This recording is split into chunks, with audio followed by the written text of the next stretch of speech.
जब artificial intelligence से बनाए गए रोबोट खुद को कंट्रोल कर सकेंगे और किस तरह वो इस पूरी दुनिया को तबाह कर देंगे और क्या कोई इंसान उनका मुकाबला कर पाएगा, ये जानेंगे हम आज की इस कहानी में। एक ऐसा वक्त दिखाया जाता है जब हर तरफ आर्टिफिशियल इंटेलिजेंस बहुत तरक्की कर चुका है और इस जमीन पर इंसानों के साथ साथ एआई रोबोट भी रहते हैं। इस तरह एआई रोबोट खुद को कंट्रोल कर सकते हैं और खुद सोच सकते हैं। एआई रोबोट ने पूरी दुनिया को तबाह कर दिया है और एआई अब इंसानों के खिलाफ काम करने लग पड़ा है और इन सब को कंट्रोल करने के पीछे एक एआई रोबोट का हाथ था जिसका नाम हर्लिन था। हर्लिन को एक डॉक्टर ने बनाया था जिसका नाम वाइल्ड शेफर्ड था। शेफर्ड की एक बेटी थी जिसका नाम एटलस था। असल में शेफर्ड ने हर्लिन को अपनी बेटी की हिफाजत के लिए बनाया था। हर्लिन ने किसी तरीके से अपना कोड बदल दिया था जिसकी वजह से अब वो खुद पर कंट्रोल कर रहा था। शेफर्ड ने एक डिवाइस भी बनाई थी जिसे न्यूरोलिंक कहा जाता था। न्यूरोलिंक असल में आर्टिफिशियल इंटेलिजेंस और रोबोट्स को कंट्रोल करने के लिए बनाया गया था। न्यूरोलिंक असल में इंसानी दिमाग के साथ कनेक्ट कर जाता था जिसकी वजह से वो आर्टिफिशियल इंटेलिजेंस को कंट्रोल कर सकते थे। हर्लिन ने जब अपना कोड तब्दील किया तो उसने न्यूरोलिंक पर भी कंट्रोल पा लिया। इस तरह हर्लिन शेफर्ड के दिमाग को कंट्रोल कर लेता है और उसे मार देता है। इस तरह गवर्नमेंट ने एआई के बढ़ते हुए खतरे की वजह से आईसीएन नामी एक ऑर्गेनाइजेशन बनाई जिसका मकसद एआई रोबोट्स को खत्म करना था। इस तरह इस ऑर्गेनाइजेशन को जहां भी रोबोट्स मिलते वो उन्हें खत्म कर देते थे। हर्लिन को काफी खतरा महसूस हुआ इसलिए वो इस प्लेनेट को छोड़कर कहीं और चला गया और फिर हमें 25 साल बाद का वक्त दिखाया जाता है जब आईसीएन ऑर्गेनाइजेशन एक रोबोट को डिटेक्ट करती है। उसका नाम कास्का था और आखिरकार वो लोग कास्का को पकड़ लेते हैं और फिर हमें एटलस को दिखाया जाता है जो कि अब बड़ी हो चुकी थी। वो न्यूज में कास्का के पकड़े जाने की खबर सुनती है और अपने ऑफिस की तरफ निकल पड़ती है। एटलस असल में आईसीएन ऑर्गेनाइजेशन का ही हिस्सा थी और फिर हमें आईसीएन ऑफिसर को दिखाया जाता है जिनमें से एक का नाम जनरल बूथ होता है और दूसरे का नाम जनरल इलियास होता है। असल में वो दोनों कास्का की इन्वेस्टिगेशन के बारे में बात कर रहे थे और फिर वो इसकी इन्वेस्टिगेशन के लिए एटलस को चुनते हैं और फिर एटलस भी ऑफिस पहुंच जाती है। असल में वो लोग कास्का के दिमाग से हर्लिन की लोकेशन का पता चलाना चाहते थे और फिर एटलस कास्का की इन्वेस्टिगेशन स्टार्ट कर देती है और दिखाया जाता है कि कास्का की सारी बॉडी को खत्म कर दिया गया था और सिर्फ उसके दिमाग को ही स्टोर रखा गया था। एटलस काफी इंटेलिजेंट लड़की थी। इस तरह वो कास्का के दिमाग से हर्लिन की लोकेशन का पता लगा लेती है और आखिर में वो कास्का को मार देती है और इस तरह आईसीएन ऑर्गेनाइजेशन को हर्लिन की लोकेशन का पता चल जाता है। इस तरह जनरल बूथ एटलस को कहता है कि अब हमें उस प्लेनेट पर जाना होगा ताकि हम उसे जिंदा पकड़ कर ला सकें और उसे डीकोड कर सकें और पता लगा सकें कि उसके अंदर ये चेंजेस कहां से आए। एटलस जनरल को कहती है कि मुझे भी उस प्लेनेट पर जाना है। एटलस असल में हर्लिन को मारना चाहती थी क्योंकि हर्लिन ने उसकी माँ को मारा था और अब वो उससे बदला लेना चाहती थी। और फिर वहाँ पर कुछ बड़े रोबोट्स को दिखाया जाता है जो कि इंसानों के साथ कनेक्ट हो सकते हैं और ये लिंक न्यूरोलिंक से ही मुमकिन था।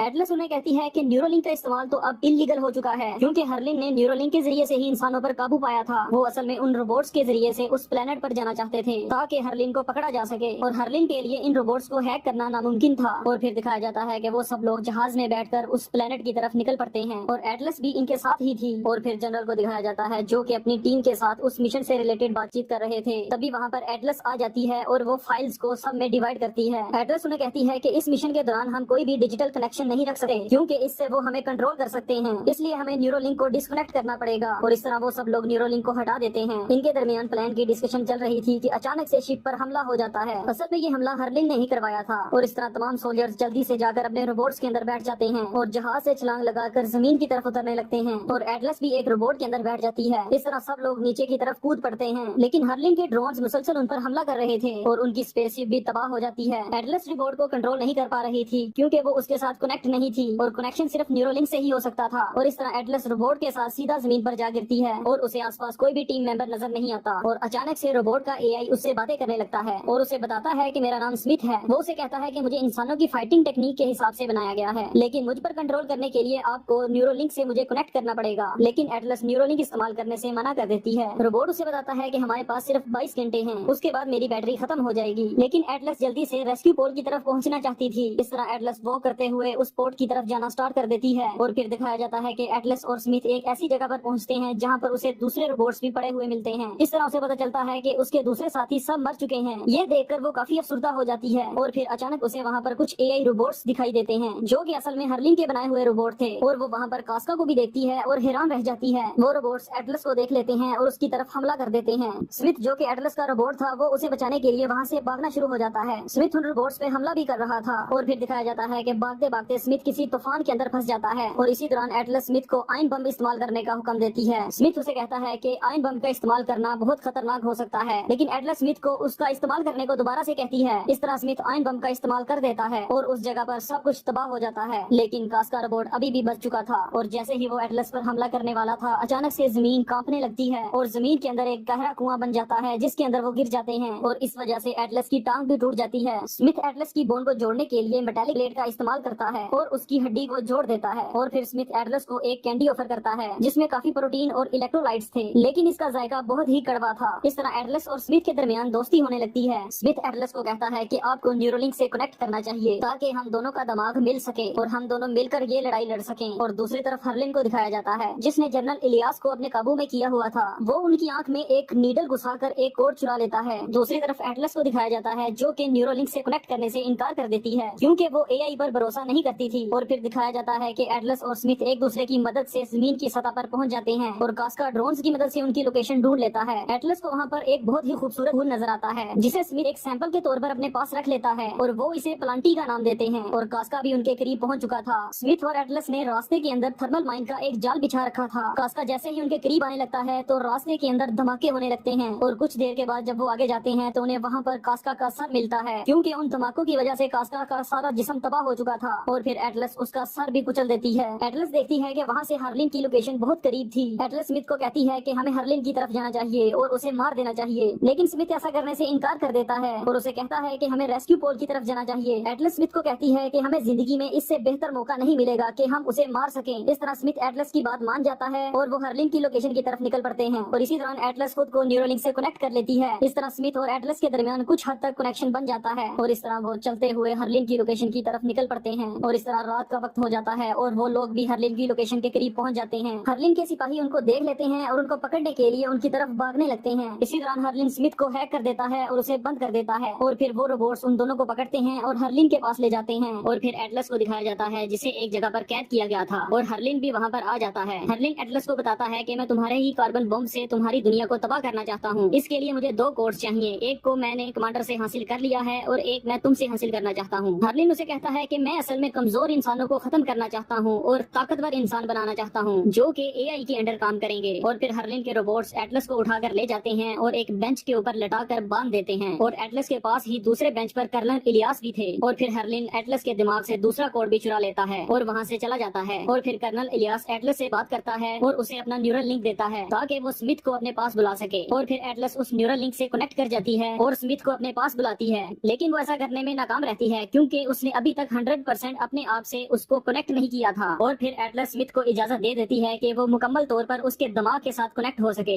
जैसे ही ये कनेक्शन कंप्लीट होता है तो स्मिथ एटलस के पास आ जाता है और इस तरह स्मिथ एटलस के बचपन की सारी यादें देखने लगता है, जिसमें दिखाया जाता है कि जब एटलस छोटी थी तो उसकी माँ हर टाइम अपने रोबोट पर काम करती थी और वो हरलिन को बहुत अहमियत देती थी, लेकिन एटलस भी वो अटेंशन चाहती थी, इसलिए वो हरलिन को कहती है कि मुझे भी अपने जैसा बना दो ताकि माँ मुझसे भी मोहब्बत करने लगे।